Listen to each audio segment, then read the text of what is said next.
Ես երկու հարց ունեմ, որը վերաբերում է մեր հարևաններին։ Իրանի հետ կապված։ Իրանը միշտ դուք եք հանդիպել նախագահի հետ Իրանի միշտ այնպիսի տպավորություն է ստեղծել, որ եղբայրական հարաբերություններ են, շատ լավ հարաբերություններ են, բայց վերջերս իրանական մեդիա դաշտում անընդհատ գնում են տեղեկություններ, որ հակաիրանական կոալիցիա է ստեղծվում Ռուսաստան, Թուրքիա, Ադրբեջան եւ չգիտեմ ինչի, նաեւ Հայաստան։ Իրանի իսլամական հանրապետության հետ մենք ունենք շատ ջերմ հարաբերություններ եւ դուք տեղյակ եք, որ եւ Իրանի իսլամական հանրապետության նախագահ Ռայիսին պաշտոնը ստանձնել է օգոստոսին, ես էլ ընտրություններից հետո պաշտոնը ստանձնել եմ օգոստոսին եւ մենք օգոստոսից հետո երկու անգամ հանդիպել ենք։ Այսինքն այս փաստը ինքնին ցույց է տալիս, թե մենք ինչքան ենք կարևորում Իրանի Իսլամական Հանրապետության հետ հարաբերությունները եւ այո ճիշտ եք, իմիջիայլոց դա նորություն չի։ Եւ նորություն չի ինչը, որ կան այնուամենայնիվ որոշակի շրջանակներ, որոնց հաջողվում է ժամանակ առ ժամանակ Իրանի մամուլում հրապարակել նյութեր հետևյալ կոնտեքստով, որ Հայաստանը ներգրավված է ինչ որ դավադրությունների մեջ Իրանի Իսլամական Հանրապետության դեմ։ Եվ սա կարծում եմ, սա ես ասում եմ ձեզ համար, որովհետև Իրանի Իսլամական Հանրապետության մեր գործընկերները վստահ եմ սա գիտեն, որ Հայաստանի Հանրապետությունը երբեք չի ներքաշված եղել եւ երբեք չի ներքաշվի դավադրության մեջ ընդդեմ Իրանի Իսլամական Հանրապետության, որովհետեւ մեզ համար այդ հարաբերությունները չափազանց կարևոր հարաբերություններ են եւ ես ուզում եմ ասել, մենք չենք մոռանա երբեք, կարծում եմ հայ ժողովուրդը չի մոռանա երբեք, որ 90-ականների սկզբին Իրանը ըստ էության Հայաստանի համար եղել է կյանքի ճանապարհ եւ սա մի այնպիսի հիմք է մեր հարաբերությունների համար, որ Հայաստանի Հանրապետությունը չի կարող դավադրության մեջ ներքաշվել Իրանի հետ։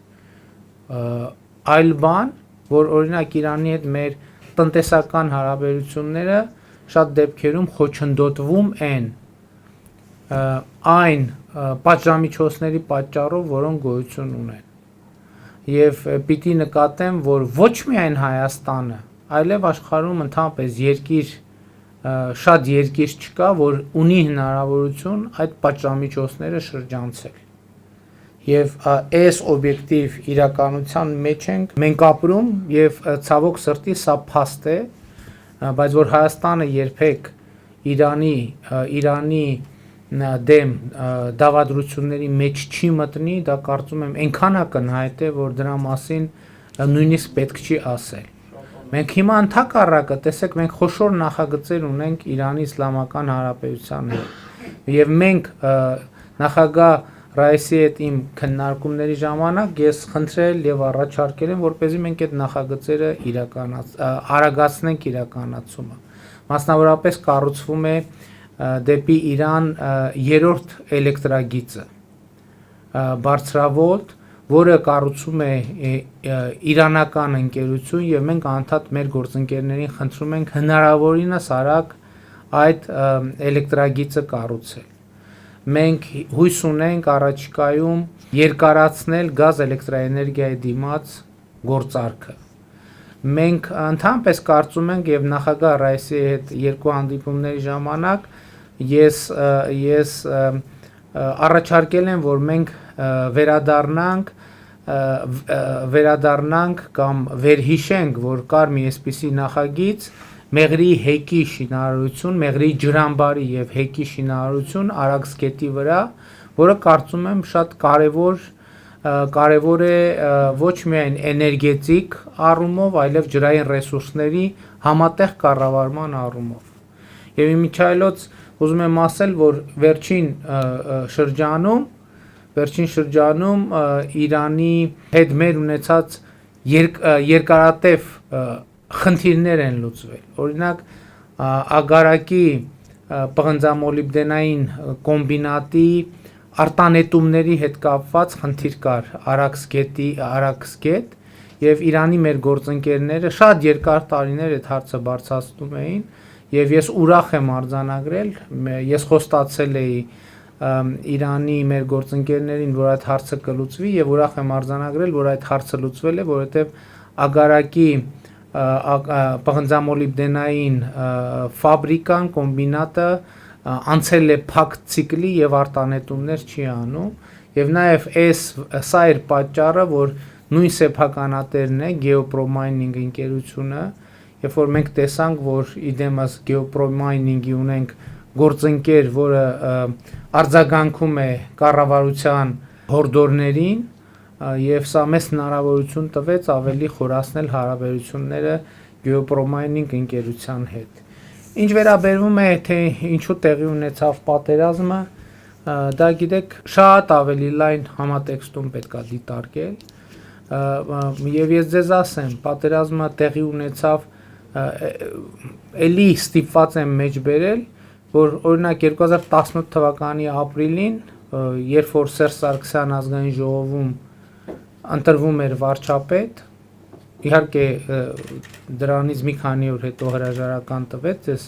հայտնի հանգամանքներով ինքը ազգային ժողովի ամբիոնից հայտարարեց ըստ էության որ Ղարաբաղի հարցը թևակողել է մի փուլ որտեղ պատերազմի հավանականությունը էականորեն մեծանում իսկ ո՞րն է այդ փուլը ինչ էր տեղի ունեցել որ պատերազմի հավանականությունը պետքա մեծանար Ստեղ էր ունեցել շատ པարզ բան բանակցային գործընթացը հանգել էր մի կետի երբ որ Հայաստանի Հանրապետությունը բանակցություններում ըստ էության չէր կարողացել պաշտպանել Հայաստանի եւ Արցախի շահերը եւ դա ինքը Սերժ Սարգսյանն է հայտարարում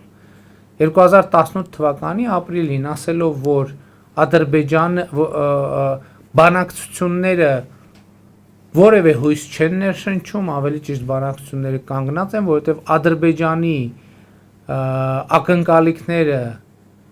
բանակցային գործընթացից անիրատեսական են եւ անընդունելի մեզ համար ինչ էր տեղի ունեցել մի բան բանակցային գործընթաց հասել էր մի կետի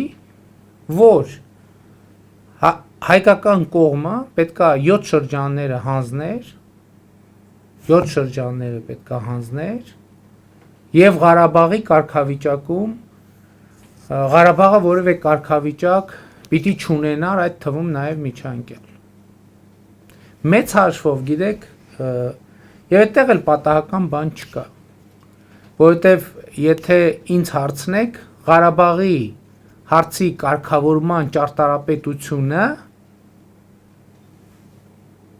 նախագծումը ավարտվել է 1998-99 թվականին երկու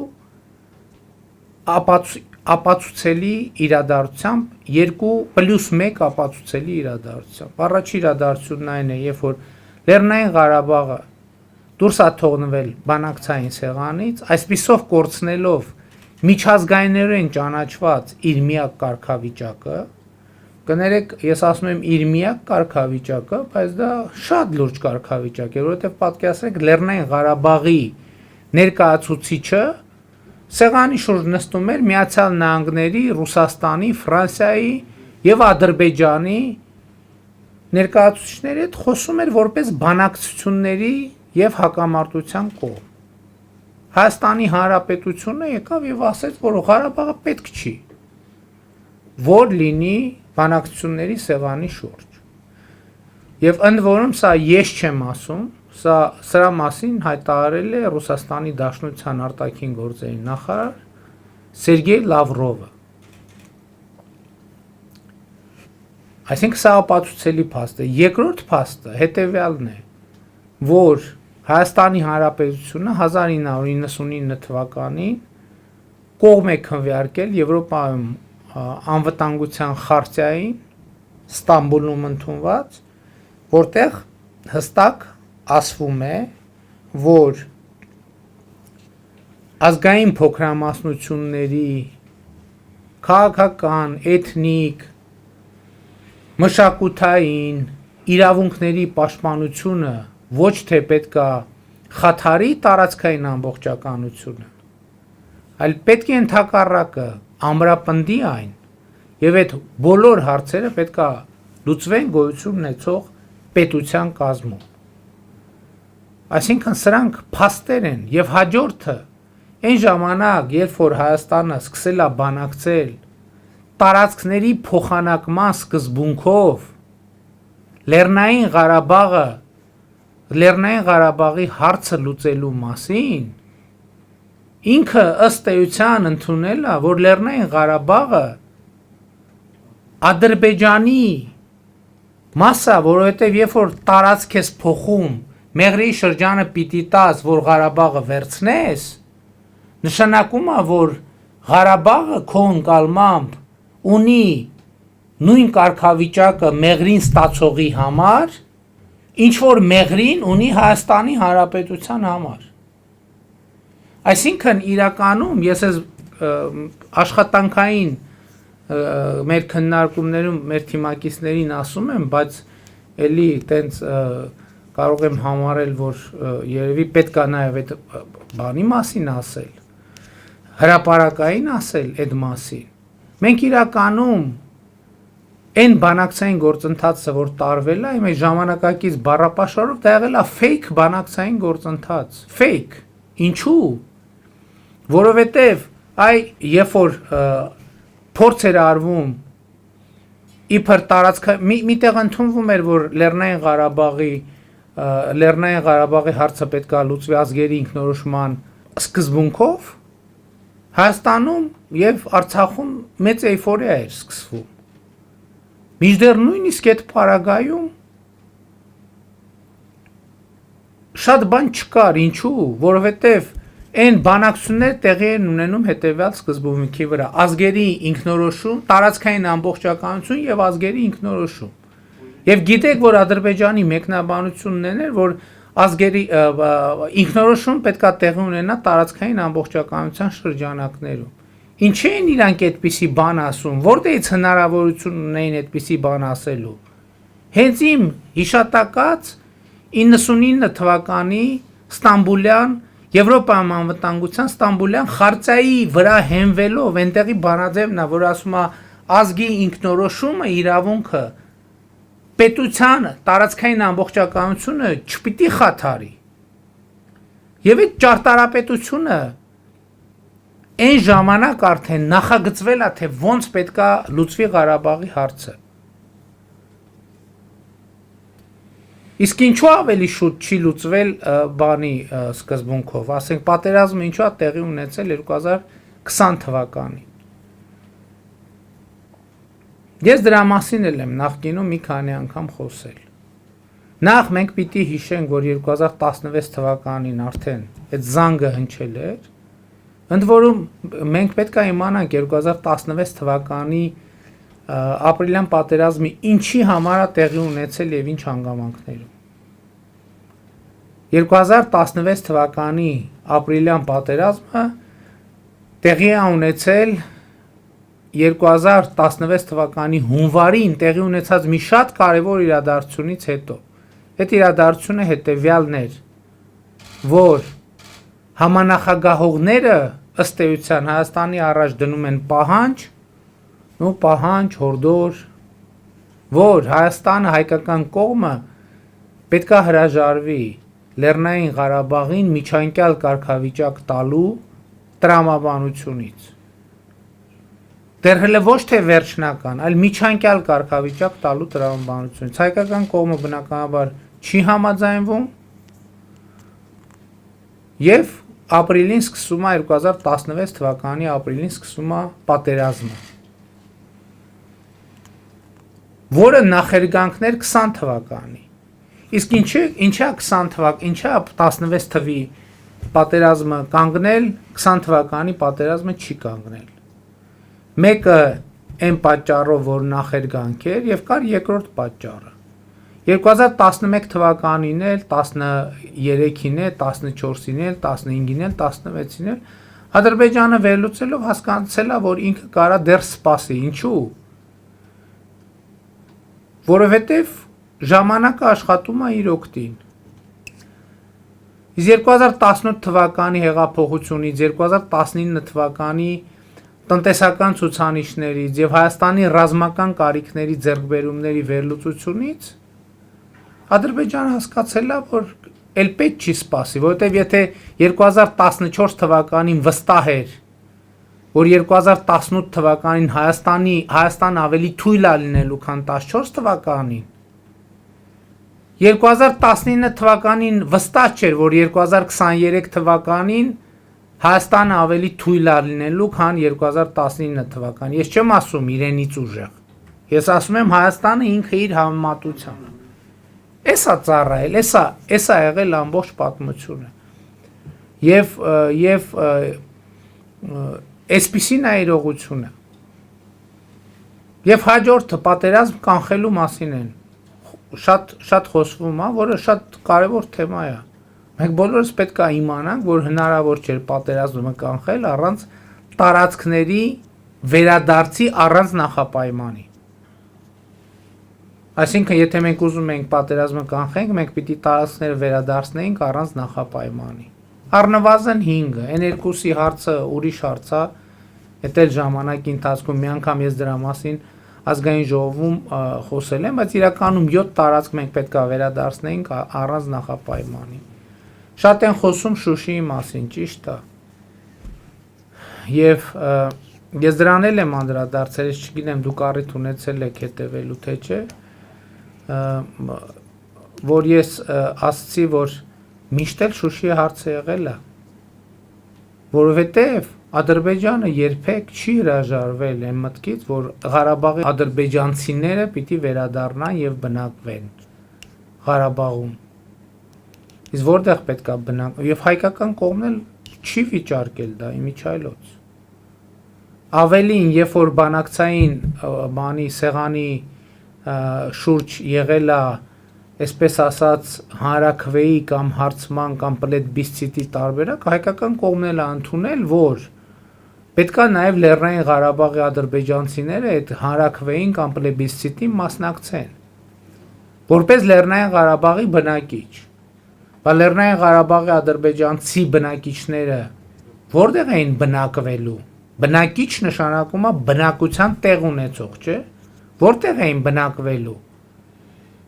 Տրամաբանորեն այնտեղ, որտեղ բնակվել են, եթե նրանք այդտեղ բնակված լինելու հանգամանքով են այդ կարգավիճակը ստանում։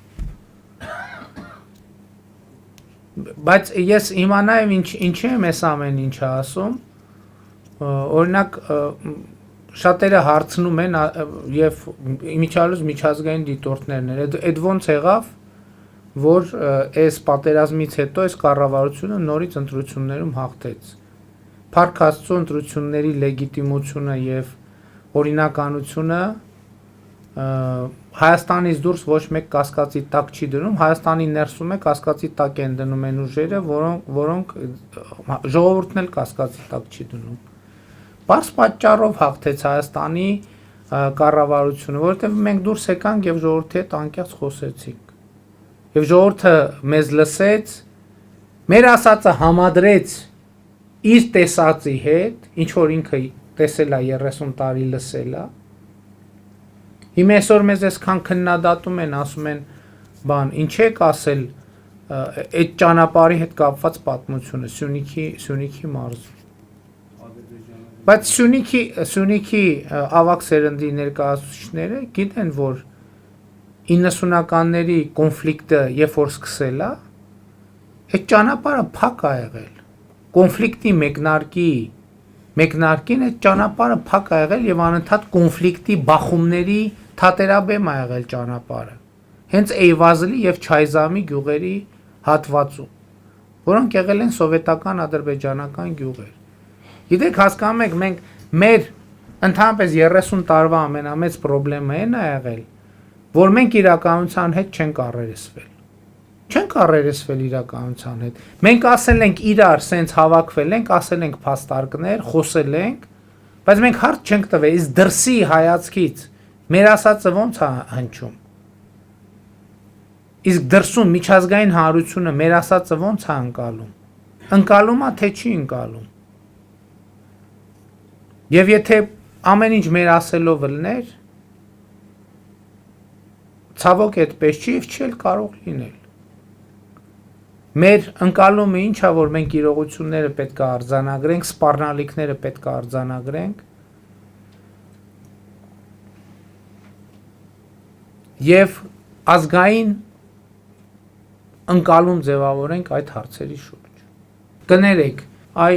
Շուշիի մասին այդքան խոսում են։ 30 տարվա ընթացքում Շուշիում քանի բնակելի շենք է կառուցվել։ Մենք տեղյակ ենք, ասել ենք։ Քանի շենք է բնակելի կառուցվել։ Համարյա ոչ։ Հա, ոչ մի, բա ինչի։ Ինչի մեկը հարց չի տալիս, ինչի չի կառուցվել։ Ինչն է պատճառը, որ չի կառուցվել։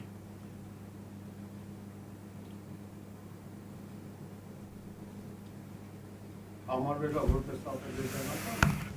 Չգիտեմ, դուք ասացիք։ Ինչն է տրամաբանությունն ինչա որ չի կառուցվել։ Ասենք փող չեն ունեցել այդ մարդիկ։ Վերջ, ակնհայտ է պատասխանը։ Ակնհայտ է պատասխանը։